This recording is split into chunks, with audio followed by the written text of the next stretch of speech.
I wanna hear all God's people say amen, amen, hallelujah, amen, amen, amen, hallelujah, amen. Unsay whole experience nimo sa pagsaka diri sa bukid sa Bulala family? Sa experience nako is gi-underestimate din ako ang bukid nila nahom kay abi nako gamay ra ang sa kaunon pero gabi day kadagan nga bukid-bukid day gid ang sa kaunon nila. Kapoy but enjoyful kay pataas lagi ang sobra katarik sa bukid pero kaban ako mga youth barkada nako malingaw gyapon ka. Kuha ang expectation nako kay kanang abi nako dool ra pero layo man ay kayo hindi nako. Ganang ako na experience yung anay mo natin ang slide nga kuan dalan pasaka kapoy siya pero makaya na kay pero na diri pod so mura to. Ang whole experience sa pagsaka diri sa bukid na kapoy siya pero grabe ka enjoy kay tungod kauban nimo ang mga youth nga na faith ang matagusan na makaabot gid sila diri sa makasaka gid sila sa bukid. Kapoy, enjoy and happy.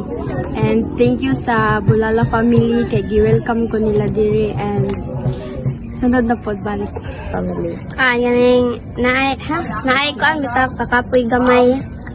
Kapoy gamay pero kuan kani padayon gihapon may bisag.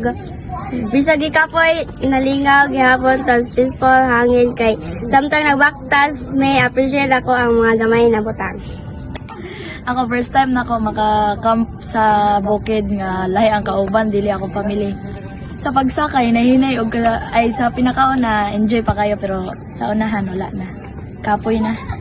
Ansa ka na enjoy ay kakapoy pero okay ra because it is for the Lord man so bisan og kanang hapit na may magkasapid-sapid hapit na ma-slide madayon lang gihapon hangtod sa nakaabot mi diri because ang naman sa atong hunahuna is it is for the Lord so padayon lang gid hangtod sa magpadayon namon nakaabot mi diri nga dapit and it's really worth it.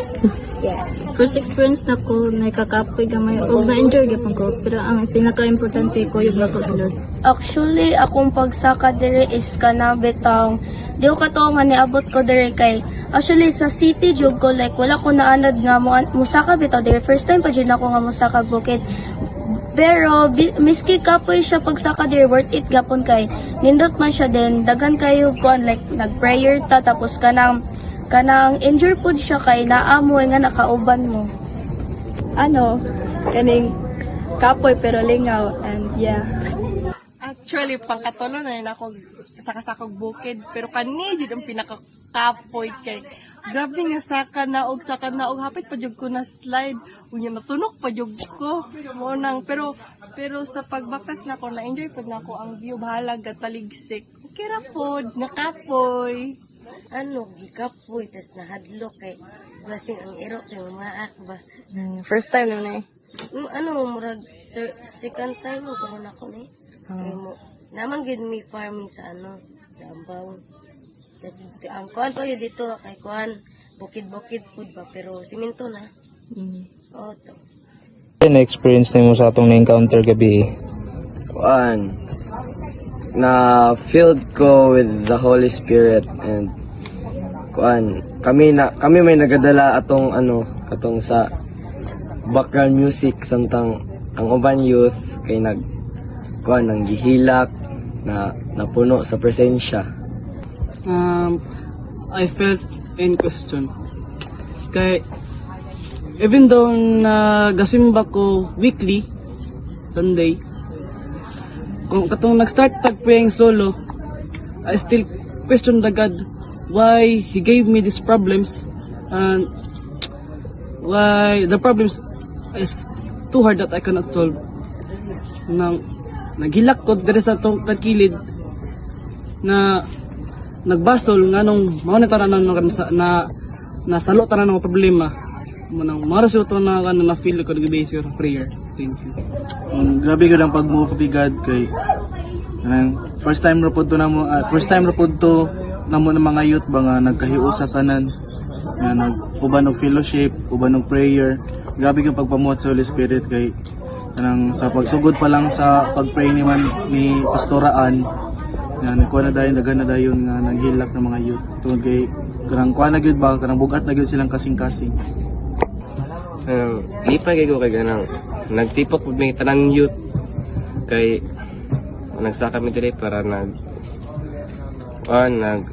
fellowship mi tapos nagkanta sa Ginoo din share mi sa verse nga kuan ni pastora and grabe gid na gabi na movie ko sa Holy Spirit gid and kuan ba ambot bati ato salamat ko kay nagkahiusan ng tanan pod.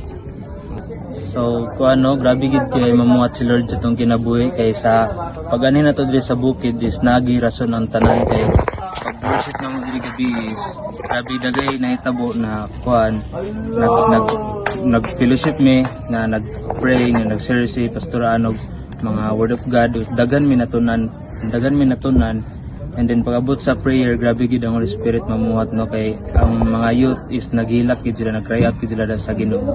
Na open ni Lord akong heart and especially na heal niya ang akong kuan yun pain sa akong heart and especially atong mga gibang ampo ni manan sa ako ang related kayo nako and na kuan pud nako ang presence gid ni Lord and kanang first time na akong na encounter og na experience ang ato nga kuan maghitabo sa ako nga mag-pray gyud nga grabe nga pray and nakahilak ko ato and Nora Na-feel na ko ang present ni Lord niya. Pag naay nag-lead sa ako, bitaw nga muhilak. Para ta. Kagabi na-feel din ako ang presence ni sa Ginoo.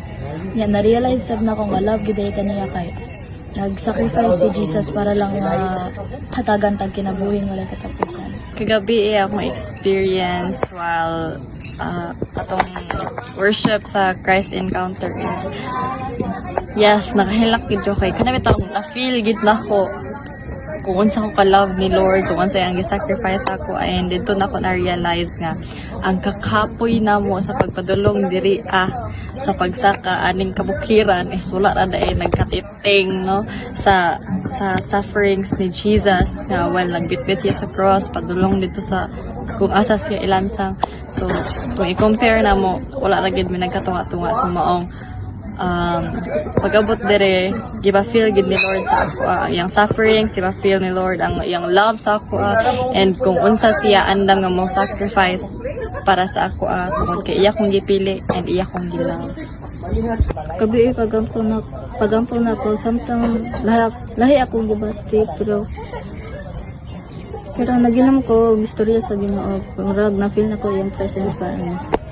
Actually, gabi is super unexpected to sa akong life kay di unforgettable pud kayo to kay pag mag-pray ko is dili jud ko mohilak kanang murag katugon hinong ko pag mag-pray to be honest jud pero tong nag-pray na ko gabi kato tong nagkuan tani nagtapok-tapok tani nihilak ko dito na gid ako na feel ang presence ni Lord dito na ko na feel iyang love and then unforgettable kayo ni nga memory and also dili gid ni nako malimtan nga memory kay diri akong kanang murag first bitaw nga kanang grabe na kong hilak pag pray Like marabitag like nakastorya na ko si Lord and like na-touch niya akong heart so like nakahilak ko.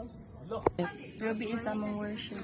Pagka kanta pa lang namo sa pagtulong nga kanta katong trono kong corona mo dito na ako naka-feel na dito na ako naka-feel sa presensya sa Ginoo. Nya katong giampo namin man dito jud na ako mas na-feel ang iyang presensya nga nadyo siya sa akong kilid. Wala ko nang gibiyaan. Kay while nag-ampo ko wala pa akong nag-ampo ato nakahilak na jud ko kay nabati na jud na ako iyang presensya. Tapos nag-pray ko about sa akong family, sa akong self. Ginagampahan ko naman niya. Dagan kay ko na-realize about gabi Unsa man nasakitan.